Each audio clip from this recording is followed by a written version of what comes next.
Assalamualaikum warahmatullahi wabarakatuh dan salam sejahtera untuk kita semua. Apa kabarnya anak-anakku sekalian kelas 12? Pada video pembelajaran kali ini, saya akan menjelaskan tentang penyajian data dalam bentuk diagram atau grafik. Ada tiga eh, model diagram atau grafik yang akan saya jelaskan pada video ini, yakni grafik batang, kemudian grafik garis, dan grafik lingkaran.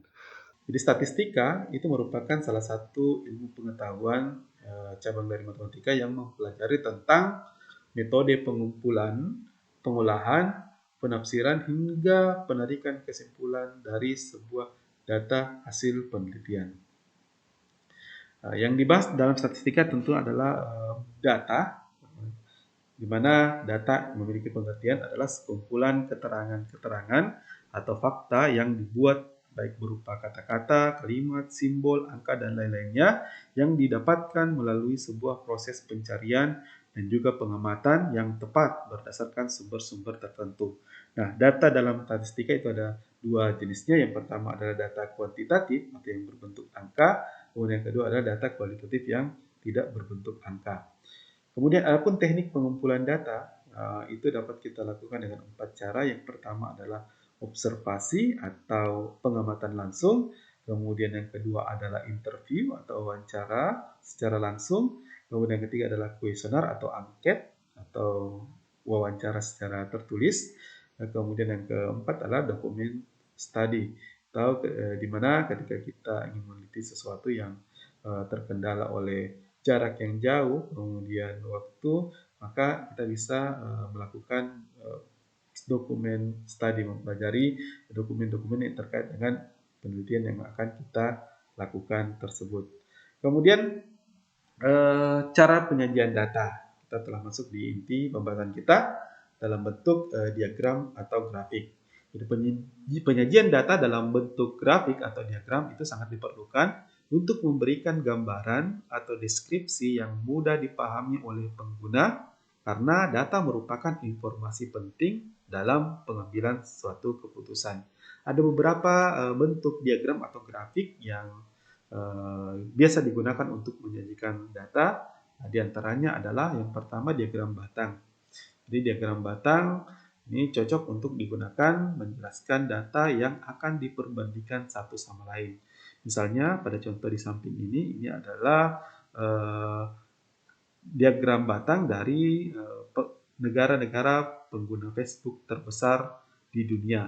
Di mana di sini dari data ini kita bisa membaca bahwa Amerika adalah pengguna Facebook tertinggi, di mana ada 100 juta pengguna, kemudian disusul oleh Indonesia. Indonesia di urutan kedua dengan 42 juta pengguna. Kemudian diagram yang kedua atau grafik yang kedua adalah diagram garis. Nah, grafik garis ini sangat bagus untuk menjelaskan tren perubahan dari waktu ke waktu. Jadi misalnya pada contoh di samping ini adalah grafik dari penjualan suatu brand A yang telah melampaui brand B sejak akhir tahun 2008. Jadi pada tahun 2000 sampai dengan 2010 itu dicatat peningkatan penjualan brand A dan brand B setiap tahun dicatat. Nah, dari grafik ini tentunya kita akan mudah membaca bahwasanya brand A yang berwarna biru ini mengalami kenaikan dari tahun ke tahun, sedangkan brand B yang berwarna merah ini mengalami penurunan penjualan dari tahun ke tahun. Mana interval tahunnya dari tahun 2006 sampai dengan 2010. Kemudian penyajian data dalam bentuk diagram yang ketiga adalah diagram lingkaran. Jadi diagram lingkaran atau pie ini paling pas untuk menjelaskan proporsi suatu bagian terhadap jumlah keseluruhan data. Misalnya contoh di samping ini adalah hasil pertanian dan perikanan atau gabungan 8 sektor pekerjaan yang warga Indonesia geluti, di mana pada tahap diagram ini kita bisa lihat bahwasanya di sektor pertanian dan perikanan itu memiliki atau digeluti oleh 36% dari seluruh penduduk negara kita. Dan selebihnya 64% itu adalah gabungan dari 8 sektor lainnya, antara lain retail jasa, sosial kemasyarakatan, manufaktur, konstruksi, transportasi, komunikasi keuangan, jasa bisnis, pertambangan, dan energi. Jadi demikianlah tiga cara penyajian data dalam bentuk diagram, diagram batang, diagram garis, dan diagram lingkaran.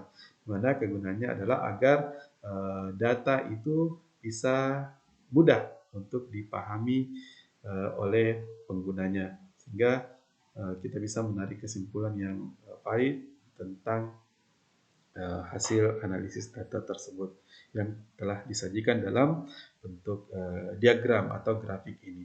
Cukup sekian. Assalamualaikum warahmatullahi wabarakatuh.